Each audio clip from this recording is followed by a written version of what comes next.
Hi, എല്ലാവർക്കും AVG world ചാനലിലേക്ക് സ്വാഗതം. അപ്പോൾ നമ്മളെ LDC എക്സാം നാളെ സ്റ്റാർട്ട് ചെയ്യുകയാണ് അല്ലേ, ട്രിവാൻഡ്രത്തിൻ്റെ എക്സാം നാളെ സ്റ്റാർട്ട് ചെയ്യുകയാണ്. അപ്പോൾ അതിൻ്റെ ക്വസ്റ്റ്യൻ കാണുമ്പോൾ തന്നെ നമുക്ക് ഏകദേശം ഒരു ഐഡിയ കിട്ടും, എങ്ങനെയൊക്കെ നമുക്ക് ക്വസ്റ്റ്യൻ കിട്ടും, എങ്ങനെയൊക്കെ ആയിരിക്കും ഇനിയുള്ള ഘട്ടത്തിലേക്ക് എക്സാമൊക്കെ വരിക എന്നൊക്കെയുള്ളത് ഒരു ചെറിയൊരു ഐഡിയ നമുക്ക് കിട്ടുമായിരിക്കും. അപ്പോൾ ഒരുപാട് നാളായി ഞാനൊരു വീഡിയോ ആയിട്ട് വരണം എന്ന് വിചാരിക്കുന്നത്, പക്ഷേ ജോലി തിരക്ക് കാരണം പറ്റിയിട്ടില്ല. കഴിഞ്ഞ LDC എക്സാം നമുക്കറിയാം, പ്രിലിമിനറി, മെയിൻ എക്സാം, അതുപോലെ തന്നെ പ്രസ്താവന ടൈപ്പൊക്കെ സ്റ്റാർട്ട് ചെയ്ത സിലബസൊക്കെ മാറി വന്നൊരു എക്സാം ആയിരുന്നു LDC എക്സാം, കഴിഞ്ഞ LDC എക്സാം എന്ന് പറയുന്നത്.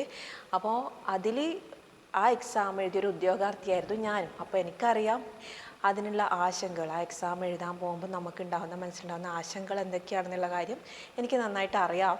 അപ്പോൾ നിങ്ങളിപ്പോൾ അങ്ങനെയൊരു ആശങ്കയിലായിരിക്കും ഉണ്ടാവുക, എങ്ങനെയുള്ള ക്വസ്റ്റ്യൻ ആയിരിക്കും വരിക, ഇത്രയും പഠിച്ചിട്ട് എനിക്കിനി കിട്ടുമോ, എക്സാം ഹാളിൽ എന്തായിരിക്കും അവസ്ഥ, ഇങ്ങനെയൊക്കെയുള്ള ടെൻഷൻസ് നമ്മുടെ മനസ്സിലേക്ക് ഇങ്ങനെ കയറി വരുന്നുണ്ട്, പ്രത്യേകിച്ച് നാളെ എക്സാം എഴുതാൻ പോകുന്നവർക്ക്. അപ്പോൾ എന്ത് ടെൻഷൻ അടിക്കണ്ടെന്ന് പറഞ്ഞാലും നിങ്ങൾക്ക് ആ ടെൻഷൻ നമ്മുടെ മനസ്സിനുള്ളിൽ ഉണ്ടാകും. ഏത് ഏരിയ നിന്നായിരിക്കും വരുമോ, ഞാൻ പഠിച്ചതൊക്കെ വരുമോ, ഇതൊക്കെ നമ്മുടെ ഒരു ആശങ്കകളാണ്. അപ്പോൾ കഴിഞ്ഞ LDയിൽ ഞാൻ എഴുതി. അപ്പോൾ ഇപ്പം ഞാൻ LDC ആയിട്ട് വർക്ക് ചെയ്യുമായിരുന്നു. അപ്പോൾ അതിൻ്റെ ആശങ്കകൾ എനിക്കറിയാം, എക്സാം എഴുതാൻ പോകുമ്പോൾ ഉള്ള നമ്മുടെ ഒരു മനസ്സിലെ ടെൻഷൻ എന്താണെന്നുള്ളത്. അപ്പോൾ നമ്മൾ എക്സാമിന് കുറച്ച് കാര്യങ്ങൾ, അതായത് നമ്മൾ ഫസ്റ്റ് തന്നെ നിൽക്കുന്നത് വെച്ചാൽ, നാളെ പോകുന്നവരാണെങ്കിൽ, നാളെ എക്സാം എഴുതാൻ പോകുന്നവർ ഹോൾ ടിക്കറ്റ് ഇന്നേ എടുത്ത് വെച്ചേക്കുക, പോകുന്ന വഴിക്ക് എടുക്കുക എന്നുള്ള ചിന്തയൊക്കെ മാറ്റി വെക്കുക. കാരണം നമുക്കറിയാം, മഴക്കാലമാണ്, കറണ്ട് പല സ്ഥലത്തും ഉണ്ടാവില്ല, പ്രിൻ്റ് കിട്ടണമെന്നില്ല ചില സ്ഥലത്ത് അല്ലേ, പല സ്ഥലത്ത് ഇപ്പം വൈദ്യുതിയൊന്നുമില്ല. അപ്പോൾ എന്താ പറയുക, പ്രിൻ്റ് എടുക്കാവുന്ന ഷോപ്പ് കയറി ചിലപ്പോൾ കറണ്ട് ഉണ്ടാവില്ല, പ്രിൻ്റ് എടുക്കാൻ പറ്റില്ല. അപ്പോൾ അതിൻ്റെ ടെൻഷൻ വേറെ ആയിരിക്കും. അപ്പോൾ അതിനൊന്നും നിൽക്കാതെ തന്നെ ഇന്ന് തന്നെ നമുക്ക് എന്താ പറയുക, എക്സാമിൻ്റെ ഹോൾ ടിക്കറ്റുകളൊക്കെ എടുത്ത് വെച്ച് റെഡി ആയിരിക്കുക. പിന്നെ നമുക്കറിയാം, നമുക്ക് കംഫർട്ടായിട്ടുള്ള രണ്ട് പേന കയ്യിൽ കരുതുക. ആധാർ കാർഡ്, നമ്മുടെ ഏതാണ് ആധാറാണോ, ഏതാ നമ്മുടെ ഐഡൻറ്റി പ്രൂഫിനുള്ളൊരു കാര്യം നമ്മുടെ കയ്യിൽ കരുതുക.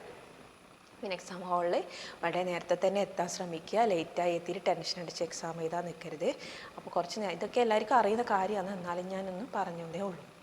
പിന്നെ പലർക്കും വരുന്നൊരു തെറ്റെന്ന് വെച്ചാൽ, എക്സാം ബബിൾ ചെയ്യുന്ന സമയത്ത് ടെൻഷൻ കൊണ്ട് അങ്ങോട്ടും ഇങ്ങോട്ടും രജിസ്റ്റർ നമ്പർ മാറിപ്പോകരുത്.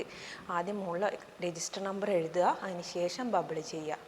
അപ്പോൾ അങ്ങനെ ആകുമ്പം കുറച്ച് നമുക്ക് ബബിൾ ചെയ്യുന്ന കാര്യം തെറ്റില്ല. പിന്നെ ഒരുപാട് പേർക്ക് മാറിപ്പോകുന്നത്, ഇപ്പോഴും എക്സാം ഹാളിൽ കയറിയാൽ ഒരുപാട് പേർക്ക് പ്രശ്നം വരുന്നത് എന്താണെന്ന് വെച്ചാൽ, ഡേറ്റ് ഓഫ് എക്സാമും ഡേറ്റ് ഓഫ് ബർത്തും മാറിപ്പോകുക. അത് എഴുതുന്നത് കറക്റ്റ് നോക്കിയാൽ, എവിടെയാണ് ഡേറ്റ് ഓഫ് ബർത്ത് എഴുതേണ്ടത്, എവിടെയാണ് ഡേറ്റ് ഓഫ് എക്സാം എഴുതേണ്ടത് എന്നൊക്കെയുള്ളത് കറക്റ്റായിട്ട് നോക്കി എഴുതിയേക്കുക. പിന്നെ എന്താണെന്ന് വെച്ചാൽ, നിങ്ങൾ ശരിക്കും നാളെ എക്സാം എഴുതാൻ പോകുന്നവരെന്ന് വെച്ചാൽ, ഇപ്പം കറക്റ്റായിട്ട് ഒന്ന് ഫോളോ ചെയ്ത് നിങ്ങൾ ശരിക്കും പറഞ്ഞാൽ ഫുള്ളി പ്രിപ്പയർഡ് ആയിരിക്കും. പക്ഷേ എന്നാലും നമ്മുടെ മനസ്സിൽ കുറച്ചൊരു ടെൻഷൻ ഉണ്ടാവും, നമ്മൾ പഠിച്ചൊക്കെ വരുമോ. അപ്പോൾ അങ്ങനെ ടെൻഷനൊക്കെ മാറ്റി വെക്കുക. നമുക്കിപ്പോൾ മനസ്സൊരു ബ്ലാങ്ക് ആയിട്ട് തോന്നുന്നുണ്ടാവും പരീക്ഷ എഴുതാൻ പോകുമ്പോൾ, ഞാനൊന്നും പഠിച്ചില്ല, എൻ്റെ മനസ്സിലൊന്നും ഇല്ലയെന്ന്. പക്ഷേ ക്വസ്റ്റ്യൻ പേപ്പർ കാണുമ്പോൾ നിങ്ങൾക്ക് ഓട്ടോമാറ്റിക്കായിട്ട് അതെല്ലാം ആൻസർ കിട്ടിക്കോളും. അപ്പോൾ അതിനെ ആലോചിച്ച് ടെൻഷൻ വേണ്ട. ടെൻഷൻ അടിച്ചാൽ ആ ടെൻഷൻ നമ്മുടെ എക്സാമിൽ നമ്മൾ ബബിൾ ചെയ്യുന്നതിലും എല്ലാവരും ആ ഒരു ടെൻഷൻ നമ്മൾ പ്രതിഫലിക്കും.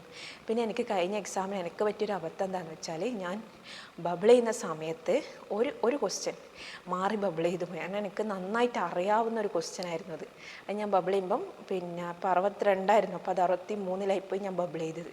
അപ്പോൾ നല്ല മാർക്ക് അവിടെ പോയി. 1.33 നമുക്ക് നെഗറ്റീവ് മാർക്കും അടക്കം നമുക്ക് പോയില്ലേ, ഒരു മാർക്ക് നഷ്ടമായി. പിന്നെ 0.33 പോയി. അപ്പോൾ നിങ്ങൾ മനസ്സിലാക്കേണ്ടതെന്ന് വെച്ചാൽ, നമ്മുടെ പോയിൻ്റ് വ്യത്യാസമുള്ള മാർക്ക് പോലും നമ്മുടെ റാങ്ക് നിർണ്ണയിക്കുന്ന മാർക്കാണ്. ചെറിയ പോയിൻ്റ് വ്യത്യാസത്തെ പോലും നമ്മുടെ റാങ്ക് മറിയുന്നതാണ്. അതുകൊണ്ട് അങ്ങനെയുള്ള കാര്യങ്ങളെ കൃത്യമായി ശ്രദ്ധിക്കുക. നമ്മൾ കറക്റ്റ് നമ്പർ ഏതാണെന്ന് നോക്കിയിട്ട് തന്നെ ബബിൾ ചെയ്യാൻ ശ്രമിക്കുക. അപ്പോൾ അങ്ങനെയുള്ള അബദ്ധങ്ങളൊന്നും പറ്റാതിരിക്കട്ടെ എല്ലാവർക്കും. പിന്നെ എന്താണെന്ന് വെച്ചാൽ, ലാസ്റ്റ് മിനിറ്റ് നമ്മൾ റിവൈസ് ചെയ്യേണ്ട കാര്യങ്ങൾ, കറണ്ട് അഫെയറൊക്കെ, പ്രധാനപ്പെട്ട കറണ്ട് അഫെയർസ് ഉണ്ടാവില്ലേ, ഇപ്പം നോബൽ, അപ്പോൾ അങ്ങനെയുള്ള കാര്യങ്ങൾ നമ്മളിപ്പം കൂടുതലായിട്ട് വിക്ഷേപണങ്ങൾ ചോദിക്കാറുണ്ട്. ആദിത്യ എൽവണ്ണൊക്കെ, ചന്ദ്രയാൻ, ഇങ്ങനെയുള്ള കാര്യങ്ങളൊക്കെ റിപ്പീറ്റ് ചെയ്ത് വരുന്ന ക്വസ്റ്റ്യൻസാണ്. അപ്പോൾ നിങ്ങൾക്ക് റിപ്പീറ്റ് ചെയ്ത് ഇപ്പം നിങ്ങൾ ഒരുപാട് ക്വസ്റ്റ്യൻസ് ചെയ്ത് പഠിച്ചിട്ടുണ്ടാവും പ്രീവിയസ്, ഇപ്പം ഈ അടുത്ത് കഴിഞ്ഞ പരീക്ഷയൊക്കെ. അപ്പോൾ അതിലൊക്കെ റിപ്പീറ്റ് ചെയ്ത് വരുന്ന ഏരിയ ഉണ്ടാവും. അപ്പോൾ അതൊക്കെ ഒന്ന് ജസ്റ്റ് റിവൈസ് ചെയ്ത് നോക്കുക. അപ്പോൾ അതിനുള്ള സമയമുള്ളൂ, ഒരുപാട് ഒരുപാട് പഠിക്കാനോ ആക്കാനുള്ള സമയമില്ല. നാളെ എക്സാം എഴുതാൻ പോകുന്നവരോടാണ് പറയുന്നത് CA ഒക്കെ ഒന്ന് മറിച്ച് വെക്കാം. നമുക്കറിയാം CA നല്ല മാർക്കിന് വരുന്നതാണ്. അപ്പോൾ അതൊക്കെ ഒന്ന് പഠിച്ചതൊക്കെ ഒന്ന് ഉറപ്പിക്കുക, അത്രയേ ഉള്ളൂ. പുതുതായിട്ട് ഇനി ഒന്നും പഠിക്കാൻ നിൽക്കരുത്. നിങ്ങളെല്ലാം പഠിച്ചു കഴിഞ്ഞു, പഠിച്ച കാര്യങ്ങളൊന്നും കൂടി ഒന്ന് ഉറപ്പിക്കുക എന്ന് മാത്രം.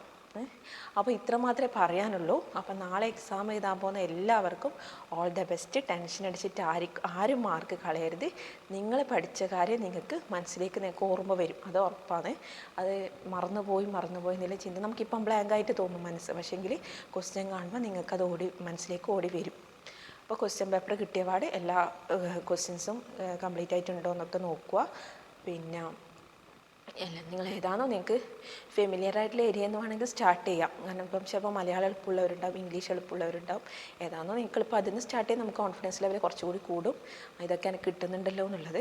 അപ്പോൾ അങ്ങനെ നിങ്ങളേതായ രീതിയിൽ നിങ്ങൾ പഠിച്ച രീതിയിൽ ഒന്ന് ചെയ്ത് നോക്കുക.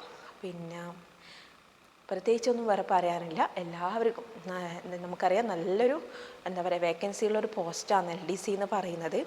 അപ്പോൾ ഒട്ടുമിക്കും റാങ്ക് ലിസ്റ്റിൽ വന്ന ഭൂരിഭാഗം ആർക്കും പിന്നെ അഡ്വൈസ് കിട്ടുന്നൊരു പോസ്റ്റും കൂടിയാണല്ലേ. അപ്പോൾ എല്ലാവർക്കും പിന്നെ LDC ക്രാക്ക് ചെയ്യാൻ പറ്റട്ടെ എന്ന് ഞാൻ പ്രാർത്ഥിക്കുന്നു. All the best. ബൈ.